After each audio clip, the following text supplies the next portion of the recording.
How do I modify a child custody order in California? Hi, I'm Ryan Waller, a family law attorney and co-author of California Family Law, which is a leading California textbook providing educational content to lawyers and law students. So, to modify a child custody order in California, you almost always need to show a material change in circumstances that's affecting your child since the last order was made, and that your proposed change in custody is in your child's best interests, not just more convenient for you. The process usually starts with court paperwork.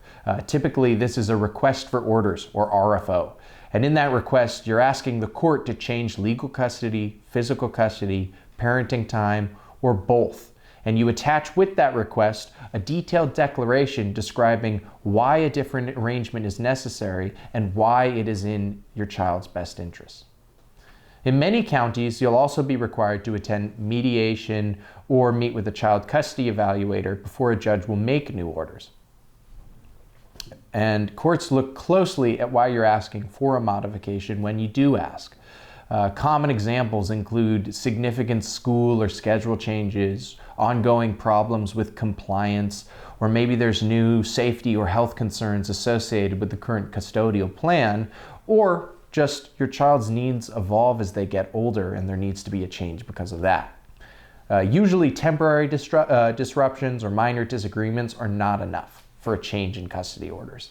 And it's important to distinguish between a major change to who has custody and a more modest adjustment to a parenting schedule. And what I mean by that is changing sole or joint custody or vice versa typically requires a very strong showing of changed circumstances, more so than if you needed to just simply fine-tune days, times, or exchange locations, for example. I have two practical tips for you. First, when these issues start to come up, I want you to document any changes that occur. Pay attention to things like school records, absences, tardies, report cards, activity schedules.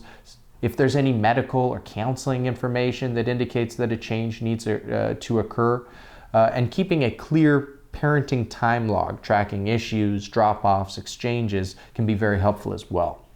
My second tip is to keep all your written and electronic communications with your ex-spouse child-focused and professional. Honestly, it should be your verbal communications as well, but if you keep things focused on your child, that will look good in front of the court because judges tend to pay attention to how parents communicate about their children.